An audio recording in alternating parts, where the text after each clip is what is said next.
In the annals of English history, few names blaze as brightly as Henry V to his people. He was the warrior king who snatched triumph from the jaws of despair, the sovereign who turned a ragged, hungry host into instruments of destiny on the blood-soaked fields of Agincourt. To later generations, he became more than a man. He was a myth, sculpted in words by Shakespeare, draped in the glory of speeches that thundered through centuries. We few, we happy few, we band of brothers. Yet, beneath that gleaming armor of legend, there was a man of flesh and doubt, of ruthless decisions and fragile mortality. The miracle of his rise was matched only by the swiftness of his fall.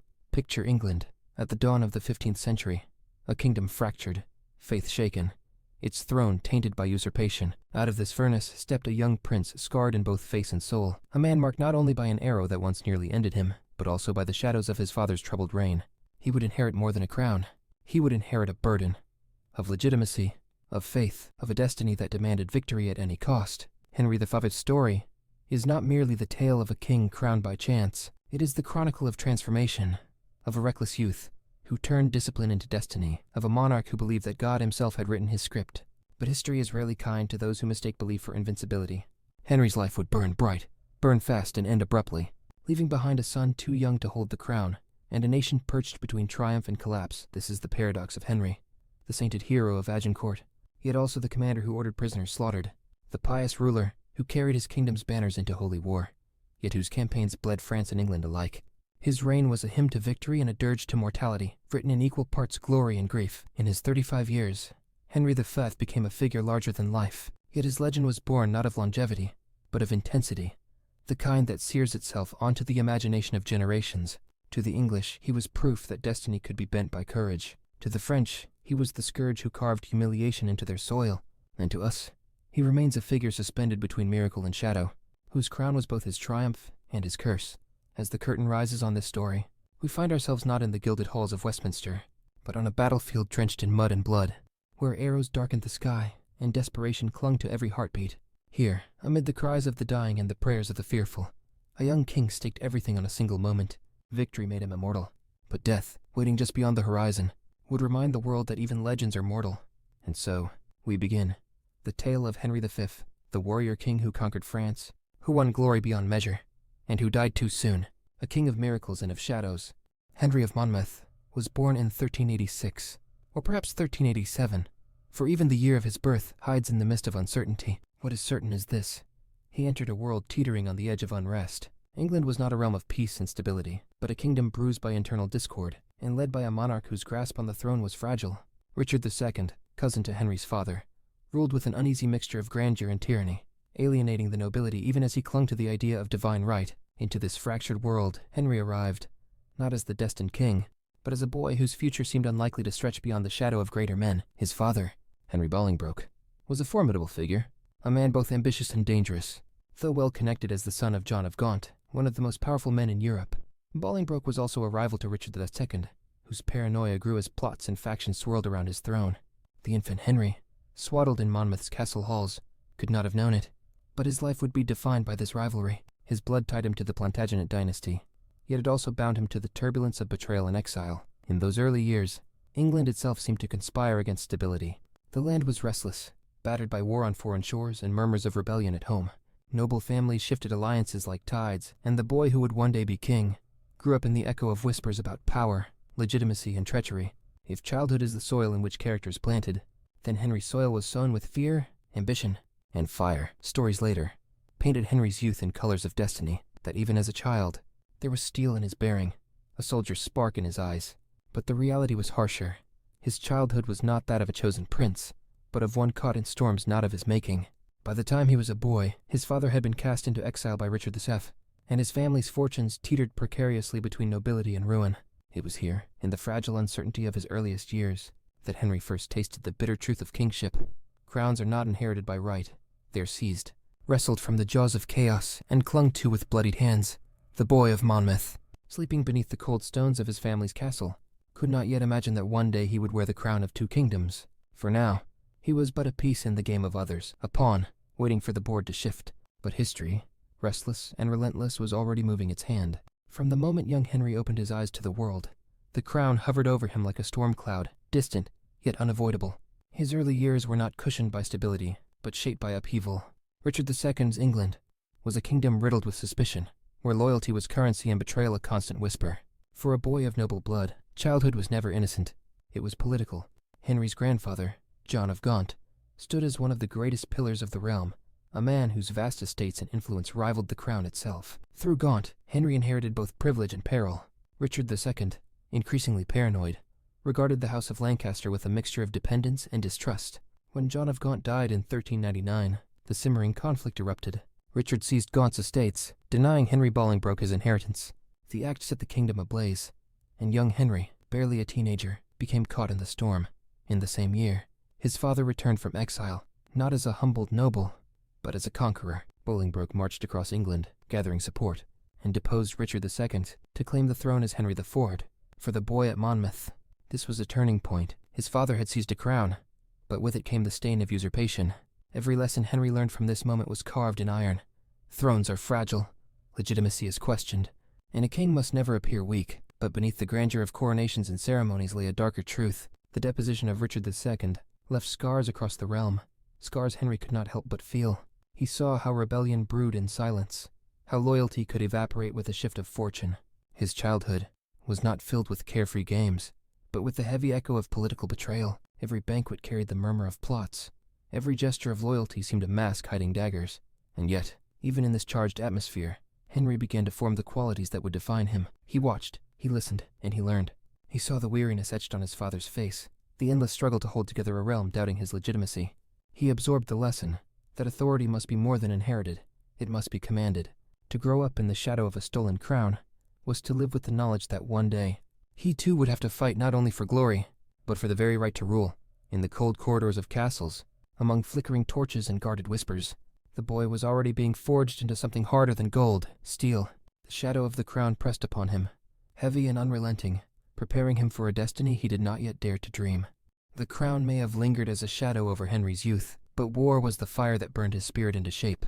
Long before he wore the gilded circlet of kingship, Henry of Monmouth was thrust into the brutal forge of battle. He was no cloistered prince, shielded by silk and ceremony. He was a soldier before he was a sovereign. In 1403, rebellion boiled in England once again.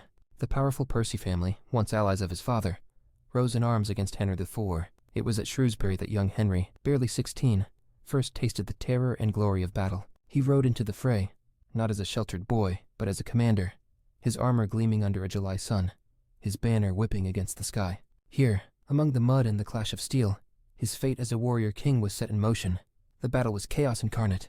Arrows rained like darkened hail, blades carved through flesh, and the cries of the dying mingled with the trumpet's call. Amid this maelstrom, Henry proved his mettle. Yet destiny, it seemed, demanded its mark. In the thick of the fighting, an arrow pierced his face, lodging deep beside his nose. The wound could have killed him, leaving him either lifeless or disfigured. Surgeons worked desperately, crafting crude instruments to extract the barbed head, a procedure as agonizing as the wound itself. Henry survived, scarred, but unbroken. That scar would remain with him for life, not only etched across his face, but etched deeper into his soul.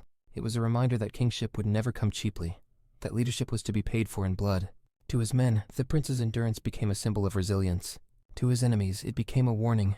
This was no delicate heir, but a warrior tempered by pain. The victory at Shrewsbury belonged to his father, but the legend born that day belonged to the son. Out of the bloodied fields, Henry emerged with more than scars. He emerged with authority. Soldiers whispered of his courage, chroniclers noted his steel, and his enemies began to fear him.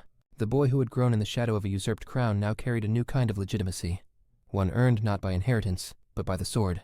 This first taste of war was not his last. It was an initiation, a baptism of fire, and it bound him forever to the battlefield.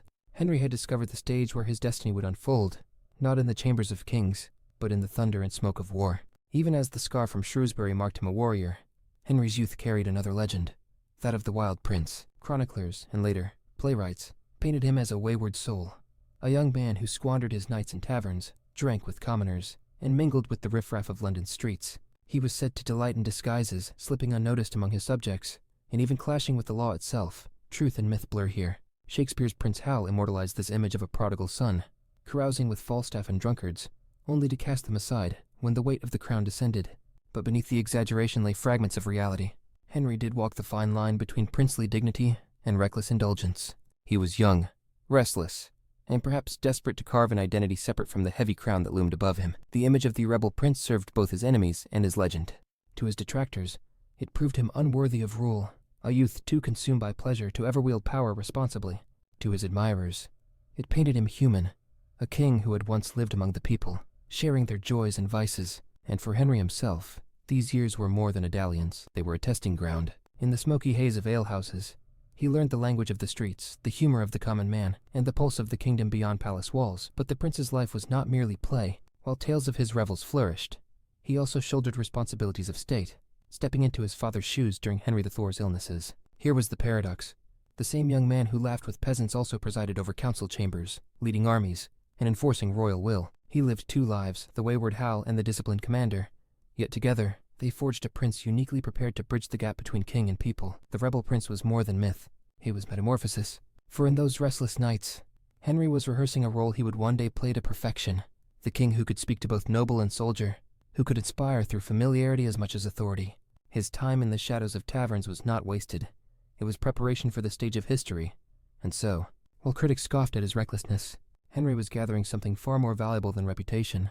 He was gathering understanding, loyalty, and the strange charisma that would make men follow him through mud, hunger, and death. The rebel prince was not a fall from grace, but a prelude to transformation.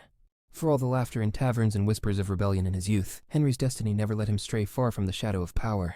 His father, Henry IV, bore the crown uneasily, haunted by the specter of Richard II, the deposed king whose ghost still stalked the halls of England's memory. The stain of usurpation clung to the Lancastrian throne like blood that could not be washed away, and as Henry IV's health faltered, the burden of that troubled kingship began to fall heavily on the shoulders of his son. The young prince stepped into responsibilities beyond his years. He led councils in his father's absence, commanding nobles decades older than himself. He directed campaigns, imposed discipline, and tasted the loneliness of command. It was not merely training, it was trial by fire. The crown was already pressing against his brow, though it had not yet been placed there. The tension between father and son, however, grew sharp. Henry, ambitious and energetic, believed he should wield more authority. He was eager for war, eager for decisive action, while his father, worn by years of unrest, hesitated. Some chroniclers whisper that Henry even flirted with the idea of supplanting his ailing father before death took its course. Whether truth or slander, it reveals the fracture between them. A father fearful of losing his throne, and a son impatient to prove his worth. Yet the lessons of those years were indelible. From his father, Henry inherited caution, the knowledge that power seized must be power defended. From his own restless impatience, he nurtured resolve, the conviction that glory must be grasped with both hands.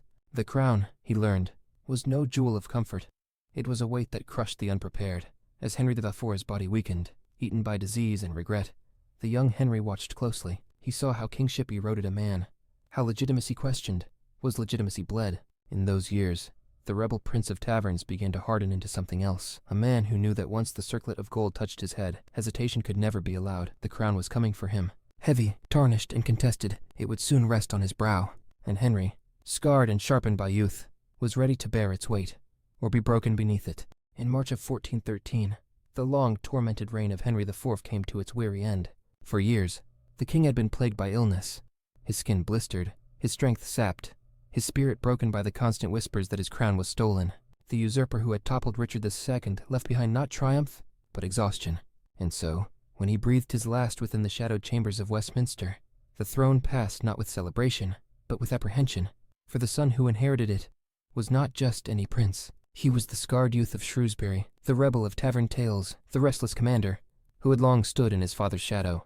Now at 26, Henry of Monmouth ascended as Henry V, young enough to be vigorous, old enough to command, and ambitious enough to seize destiny with both hands. The coronation, held at Westminster Abbey, seemed touched by omen. As Henry was anointed with holy oil, a storm swept across the city. Rain lashed against the abbey's stained glass windows, thunder shook the stone, and darkness fell over the ceremony. To some, it was an ill sign, heaven itself protesting the Lancastrian claim. To others, it was a divine baptism, a cleansing storm that would wash away doubt and usher in renewal. For Henry himself, it mattered little. He saw in the tempest not judgment, but confirmation. His reign would be forged in struggle, and struggle he welcomed. From the moment he wore the crown, Henry marked a sharp departure from the reign of his father. Gone was the image of a usurper haunted by guilt. Henry V would be iron, discipline, and piety. He cast aside the frivolities of youth, banished the companions of his wilder days, and remade himself into a sovereign who demanded respect. He tightened the reins of government, demanded loyalty, with a gaze that brooked no defiance, and cloaked himself in the aura of divine favor. Yet beneath the pomp and ritual lay a deeper truth. Henry's crown was still fragile. The nobility watched him with wary eyes. France remained defiant across the Channel, and England itself was a patchwork of resentments waiting to ignite. To survive, Henry would need not merely to rule, he would need to conquer. The death of Henry IV was the closing of one troubled chapter, but the rise of Henry IV was the opening of another, one that would lead England into fire, mud, and immortal glory. The boy of Monmouth was gone. In his place stood a king, young, unyielding, and ready to write his legend in blood. From the moment Henry V grasped the scepter, England sensed the change. The tavern-haunting youth of legend, the prince who had once mingled with rogues and drunkards, seemed to vanish overnight. In his place stood a sovereign of striking severity, cloaked in piety and discipline, every inch a king forged for war. It was as if the crown itself had burned away his past, leaving only iron behind. Henry's court reflected his transformation. Gone were the frivolous companions of his youth, banished, dismissed, or ignored.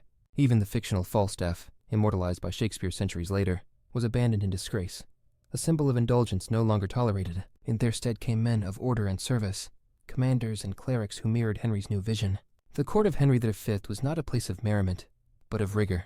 A machine built for governance and conquest, the young king presented himself as a model of Christian kingship. He prayed openly, attended mass with zeal, and cloaked his ambitions in the language of divine mission. His enemies called him ruthless. His followers called him chosen. To his people, weary of unrest and rebellion under Henry IV, this sudden sobriety inspired awe. For the first time in years, England felt it had a monarch who looked not inward with guilt, but outward with purpose. But Henry's severity was not born solely of faith. It was the lesson of his father's troubled reign. He had watched Henry IV struggle under the weight of doubt, his authority constantly gnawed by questions of legitimacy. Henry V would allow no such weakness. Where his father hesitated, he would act. Where his father sought compromise, he would enforce obedience. Authority, Henry had learned, must not only be held, it must be displayed. Hammered into the minds of subjects and rivals alike, the change was startling. Chroniclers recorded a man almost transformed, his speech sharpened, his manner formal, his gaze commanding. He seemed older than his years, a sovereign who had shed the frivolities of youth with almost violent swiftness. Yet beneath this new exterior, the same restless energy burned, now directed not toward taverns or mischief, but toward something far greater, the conquest of glory. This was Henry V's true rebirth, not at his coronation, but in the deliberate slaying of his own past. He was no longer merely the son of a usurper, or the prince with a scarred face. He was a king, determined to carve his name into eternity, and to do so, he would need more than faith or discipline. He would need war. Though Henry wore the crown with iron dignity, the realm beneath him was far from whole. England, at the dawn of his reign, was not a land of peace, but a kingdom bruised, suspicious, and divided. The legacy of his father's usurpation still poisoned the air. Nobles muttered of Richard Thasianka's ghost. Rebellions smoldered in the shires, and the great families of England shifted like restless tectonic plates, their loyalty as brittle as glass. The most immediate challenge came from the Lollards, followers of John Wycliffe, who sought to strip the church of wealth and reform it from within. They were no mere murmuring sect. They were armed, dangerous, and fueled by a fiery sense of righteousness. To Henry, who cloaked his kingship in divine mission, this was not only heresy but treason. In January 1414, the Lollard Rebellion erupted, led by Sir John Oldcastle, once Henry's own companion in his wilder days. It was a betrayal both personal and political. The uprising was crushed swiftly, but its message was clear. Enemies of the crown could spring from the closest of friends. Meanwhile, the scars of past uprisings still throbbed. The Percy family, though defeated at Shrewsbury years earlier, remained a simmering threat. In Wales, memories of Owain Glyndwr's rebellion lingered, the land restless under English rule. Across the realm, nobles weighed their fortunes, uncertain whether to throw their lot with the new king or to wait for his downfall. The House of Lancaster had claimed the throne, but many still whispered that it was never truly theirs. Henry responded with characteristic steel. He tightened royal authority, punished treachery without mercy, and infused his rule with the aura of divine justice. The executioner's axe fell on dissenters, and heretics burned as warnings to all who would oppose him. Yet Henry's severity was more than fear. It was theater. He understood that a divided kingdom could only be united under a single banner, not of compromise, but of glory. To bind England together, Henry needed a cause greater than faction and faith, a cause to silence whispers of usurpation, and focus the realm on a single, unifying vision. And that cause lay not within the borders of England, but across the sea, in France. The kingdom might be divided, but war had the power to make it whole. If Henry's England was fractured, then France in the early 15th century was nothing short of chaos. The French crown, worn by Charles VI, teetered under madness and factional strife. At court, rival houses, the Armagnacs and the Burgundians, fought not only for influence but for survival. France, though vast and rich, was a kingdom weakened by its own divisions. For Henry V, this chaos was not tragedy, it was opportunity. The claim of English kings to the French crown was no invention of Henry's making. Since the time of Edward III, the Plantagenets had pressed their right through blood and law, sparking the war that history would call the 100 Years' War. Yet by Henry's day, the claim had faded into near irrelevance, battered by decades of stalemate. To revive it was bold, to pursue it with conviction was audacious. But Henry was no man of half measures. He believed war in France would serve three purposes: to unite his divided realm, to sanctify his reign with the fire of conquest, and to engrave his name in the chronicles of kings. Preparations began almost at once. In 1415, Henry demanded from the French crown not only territories long disputed, Normandy, Aquitaine, but recognition of his right to rule France itself. It was not a negotiation, it was an ultimatum, dressed in the garb of diplomacy. When France stalled, Henry declared what many suspected he had long desired: war. Yet this was no mere adventure for plunder. To Henry, war in France was a sacred mission. He carried with him the weight of divine justice, casting himself as the chosen instrument of God to punish France for its defiance. He prayed openly, fasted before campaigns, and wrapped his ambition in the language of holy endeavor. His soldiers believed not only in their king, but in their cause. The invasion began in August 1415. Henry crossed the Channel with an army of perhaps 12,000 men, landing at Harfleur. The siege was brutal.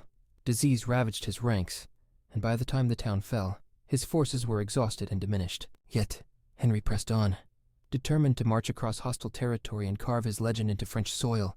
Every mile trudged through mud, every village passed in hunger, was a gamble against annihilation. The French, gathering a host far larger, shadowed his steps. Henry, outnumbered, ill-supplied and cornered, could have turned back, but kings who dream of crowns beyond their own do not retreat. He marched on toward destiny, toward a battlefield that would etch his name into eternity. That battlefield was Agincourt, October 25th, 1415, the feast of St. Crispin. On a sodden field near the village of Agincourt, destiny drew its sword.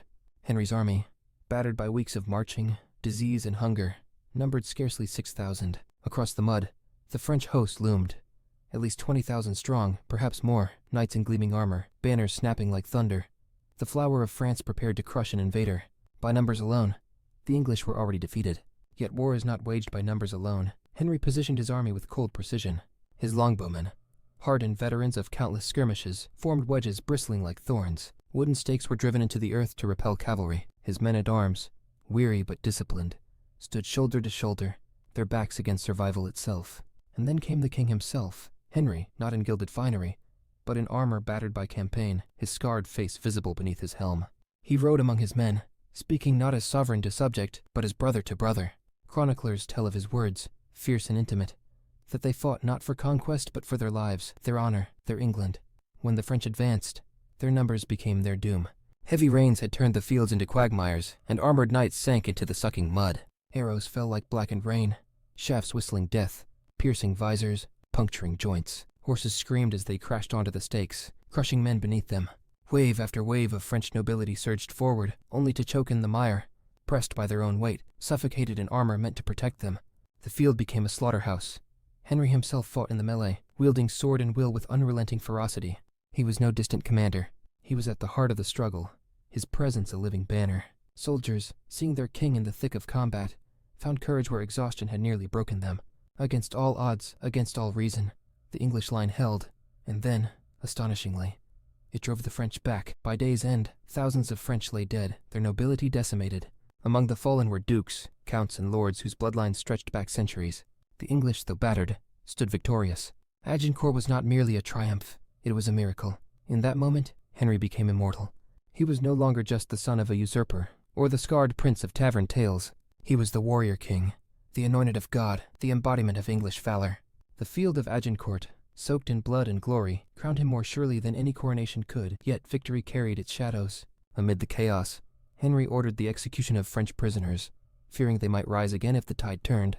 It was a ruthless act, a reminder that, beneath the halo of triumph, his kingship bore the mark of iron and fire. Still, history remembers Agincourt as his finest hour, the day when a starving army defied a kingdom, and a young king seized eternity with a sword. The news of Agincourt spread like wildfire across Europe. Chroniclers inked their astonishment. Merchants carried the tale from port to port, and preachers thundered it from pulpits. The young king of England had defied all odds and triumphed. To his people, Henry V was no longer merely sovereign. He He was deliverer, chosen of God, a living miracle. The scarred face that once whispered of pain now shone as the visage of divine favor. England erupted in celebration.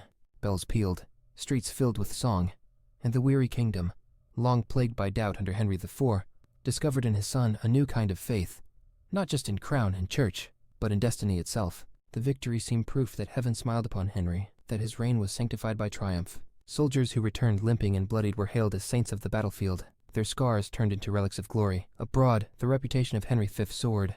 In Rome, whispers likened him to a crusader, a hammer of France. In the courts of Europe, rulers who once dismissed him as the son of a usurper now bent their ears to his messengers, wary of crossing a king who had humbled the might of France.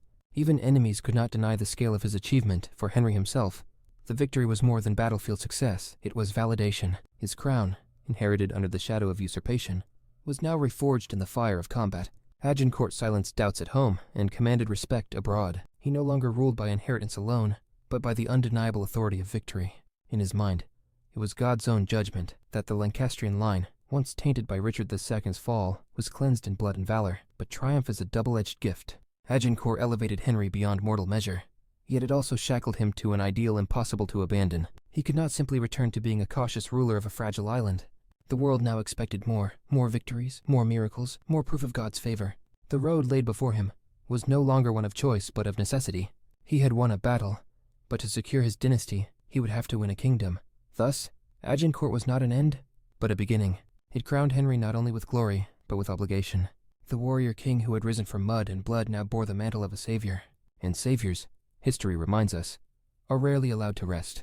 For all the hymns sung in his honor, for all the portraits of Henry as God's chosen instrument, Agincourt also revealed the steel beneath the sanctity.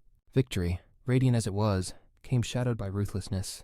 The very act that secured his triumph, his order to execute French prisoners, clung to his reputation like blood that could never be scrubbed clean. It was no idle cruelty. When the French cavalry made a desperate charge on the English baggage train, Henry feared that the thousands of noble captives taken in battle might rise against their captors, overwhelming the exhausted English lines. His solution was swift, cold, and merciless. He commanded that they be put to death. Men of ancient blood, heirs to great houses of France, were slaughtered not in the heat of combat, but under orders of discipline. Chroniclers shuddered at the deed, yet acknowledged its grim logic. Henry had chosen survival over chivalry, iron necessity over gilded honor. This decision revealed the paradox of Henry V. To his followers, he was pious, disciplined, almost saintly in his devotion to God, yet beneath that veneer lay a core of unflinching pragmatism. He could kneel in prayer one moment, then condemn prisoners to death the next.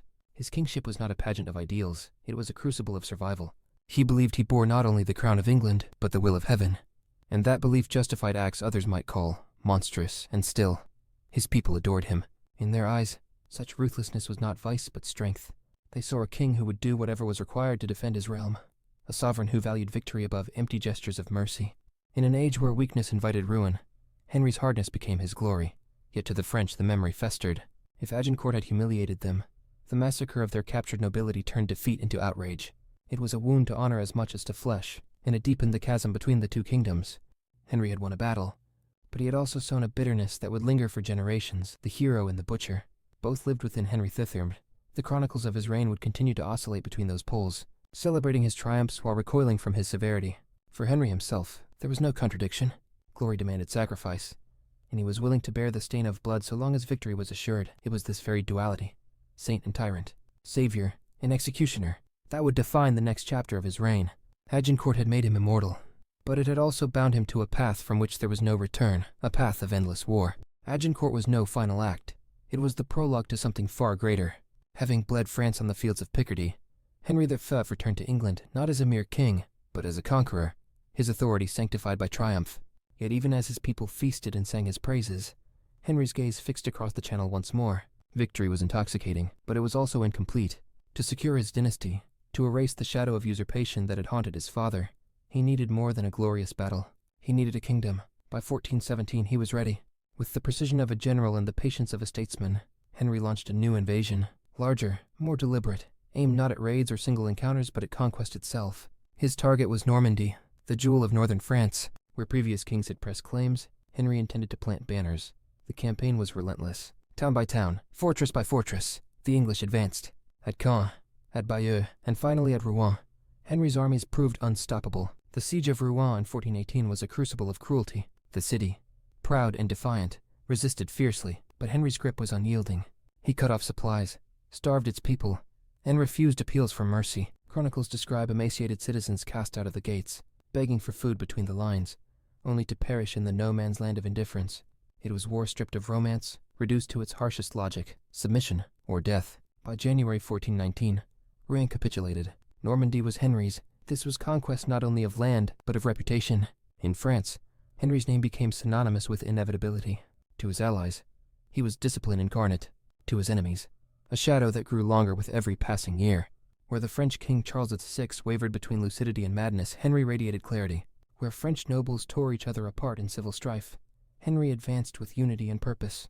But victory came at a cost. England's coffers strained under the weight of war. Disease stalked the camps, claiming soldiers as ruthlessly as any blade. The English people, though proud of their king's triumphs, bore the burden of taxes and levies. Still, Henry pressed forward, driven less by pragmatism than by an unyielding sense of destiny. He believed he was not merely winning battles, but fulfilling God's plan. By 1419, the map of France bore his mark.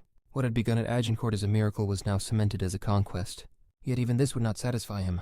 For Henry V was not content to be master of Normandy. He intended to be king of France, and for that he would force France to its knees. In 1420, the ambitions of Henry V reached their zenith. Years of campaigning, sieges, and bloodshed had brought France to a breaking point. The kingdom was torn apart. The Burgundians and Armagnacs slaughtered one another in the streets, while Charles VI, the king of France, drifted in and out of madness, a monarch in name only. Into this chaos strode Henry, not as invader now, but as arbiter, conqueror, and would-be heir. The culmination came in the Treaty of Troyes, signed in May of that year. By its terms, Henry achieved what no English king before him had secured. He married Catherine of Valois, daughter of Charles VI, and in doing so bound himself to the French royal line. More than marriage, the treaty declared that Henry, not the Dauphin Charles, would inherit the throne of France upon Charles VI's death. In a single stroke, Henry V was not only King of England, he was heir to France. It was a triumph so staggering that even his enemies could scarcely comprehend it. The treaty was hailed as a miracle, a peace carved not in compromise, but in conquest. In Paris, Burgundian allies celebrated the union.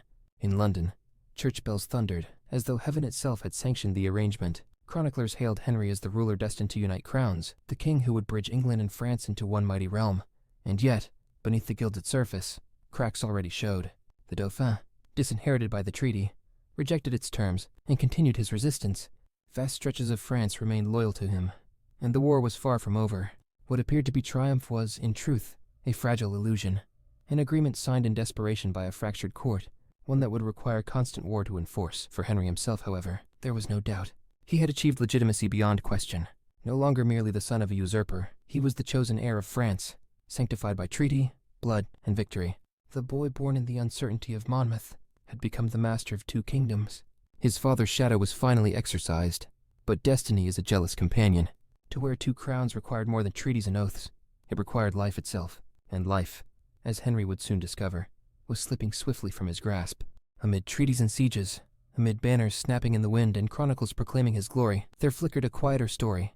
Henry the man, not Henry the conqueror. For a brief span, behind the steel of kingship, he allowed the world to glimpse something more fragile, more human. That glimpse came through his marriage to Catherine of Valois, the young French princess whose hand had been promised to him in the Treaty of Troyes.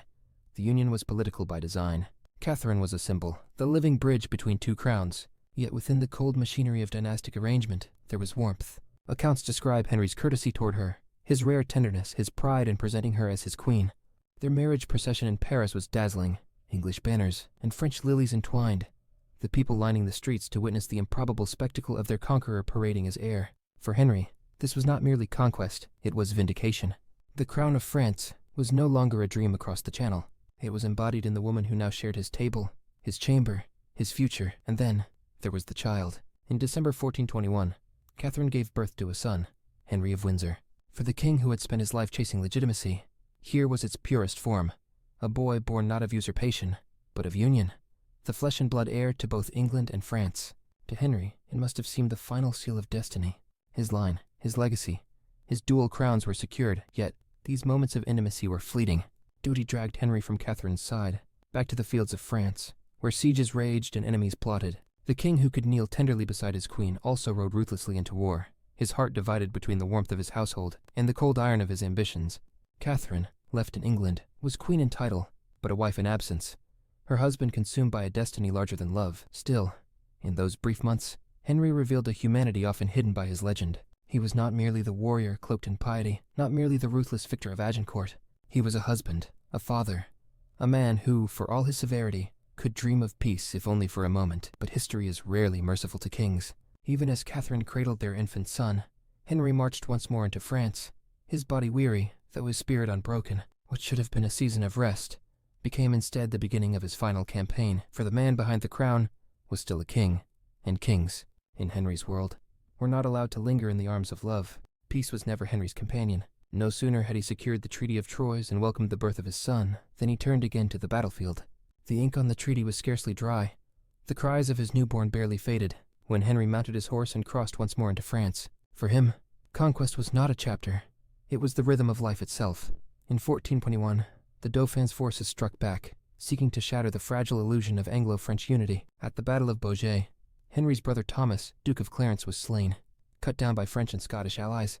The defeat was bitter, a reminder that treaties alone could not erase resistance. For Henry, the death of his brother was both grief and fuel. He would avenge it not with words, but with campaigns. By 1422, Henry returned to France at the head of yet another army. The campaign was brutal and relentless, aimed at crushing every spark of opposition. Town after town was besieged, garrisons surrendered, and resistance was met with merciless resolve. The English king, who once rallied starving men at Agincourt, now led a hardened, disciplined machine of conquest. His reputation alone struck fear into hearts. Where his banner appeared, submission often followed, and yet, beneath the victories, cracks began to appear. His body, once so vigorous, began to betray him. Years of campaigning, wounds, and ceaseless exertion had drained his strength. The king who could fight on the front lines now felt fever gnaw at his frame, but Henry ignored it. He drove himself harder, demanding more from his soldiers, from his kingdom, and most of all from himself. He seemed possessed by urgency, as though he knew that time was not his ally. In the eyes of his men, Henry remained unshaken, a figure of iron will, commanding even in sickness. They saw only his determination, his refusal to yield an inch. But behind the armor, his body faltered. The endless war was not just against France, it was against mortality itself. For Henry V had built his reign on victory, and he could not afford to stop. To pause was to invite rebellion, to rest was to concede weakness, and so he marched on, one campaign bleeding into another, as if conquest were the only language he could speak. But destiny, patient and merciless, was closing in. The war he could not escape was no longer with France, but with his own failing flesh. It was the summer of 1422, when the indomitable warrior finally faltered. Henry V, who had marched across France with the certainty of destiny, now found himself trapped not by enemies, but by his own failing body. At the siege of Meaux, fever took hold, violent, unrelenting, the kind that stripped even kings of their armor and left only fragile flesh. For weeks he resisted, as he had resisted all his life. He rode despite the chills, commanded despite the sweats, refusing to yield an inch to weakness. His men, who had seen him turn starving hosts into instruments of victory, could scarcely believe that their king was prey to an invisible enemy. Yet the truth could not be denied. Henry was dying. By late August, he was carried to Vincennes, near Paris, the seat of his last days. There, in chambers heavy with incense and dread, the 35-year-old king lay broken. Physicians could do little. Whether it was dysentery, typhoid, or some nameless fever, it mattered not. The conqueror of Agincourt, the heir of 2 crowns, was slipping beyond their reach even as death pressed upon him. Henry thought not of himself, but of his kingdom. He summoned lords, dictated instructions for his son's guardianship, and ordered that the war be continued without mercy. He spoke of France, of the crowns that must never be divided, of the dynasty that must outlive him.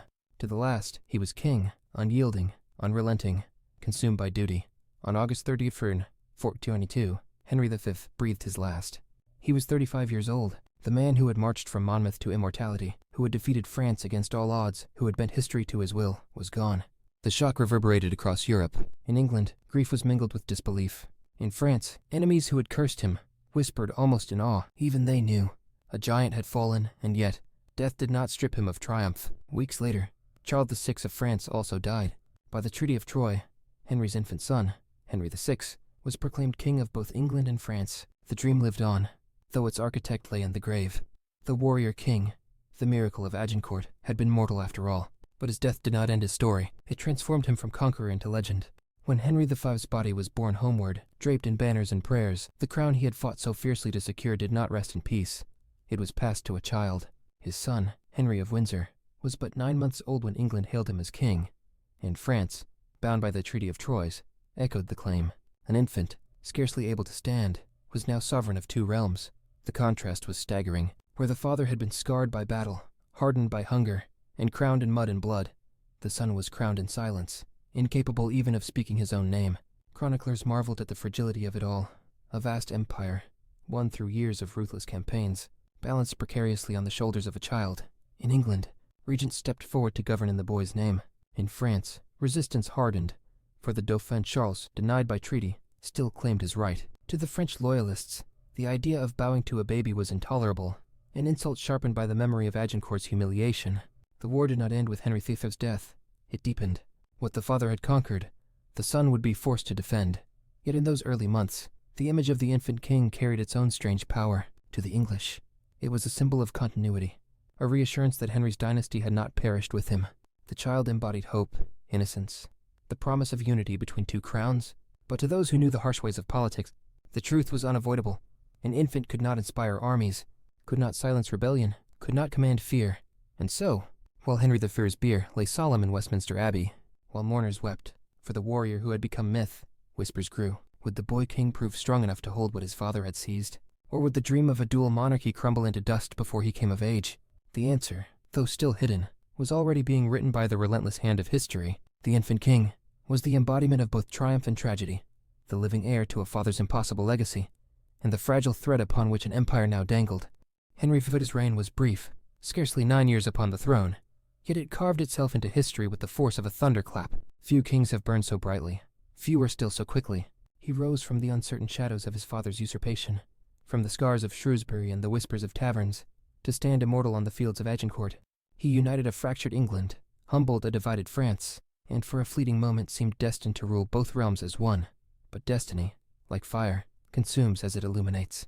Henry's victories came at terrible cost. Thousands dead, towns starved into submission, prisoners executed, enemies left seething with hatred. His glory was written in blood, and the empire he forged was too fragile to endure without him. The dream of the Treaty of Troyes, an English king of France, died almost as swiftly as it was born, undone by the infancy of his heir and the resilience of his foes. And yet, Henry's shadow remained. To England, he was the model of kingship, pious, disciplined, ruthless when needed, merciful when possible. To France, he was both conqueror and scourge, a figure whose name evoked humiliation and awe in equal measure. To posterity, he became something larger than either truth, a myth, polished by Shakespeare's verse, immortalized in the thunder of words that he never spoke, but that forever defined him. We few, we happy few, we band of brothers. The line belongs to Shakespeare, not Henry, yet it captures the essence of his legend. A king among soldiers, a leader who fought not above his men, but beside them. The reality was harsher, more complex, but myth rarely concerns itself with truth. Henry V was man and myth, victor and butcher, saint and tyrant. His legacy is the paradox of greatness, that it dazzles even as it darkens, that it inspires even as it warns. He died at 35, yet in those few years left behind a story that kings and commoners alike still recount 6 centuries later. The warrior king of Agincourt, the man who sought 2 crowns, became in death what he had always sought in life, immortal.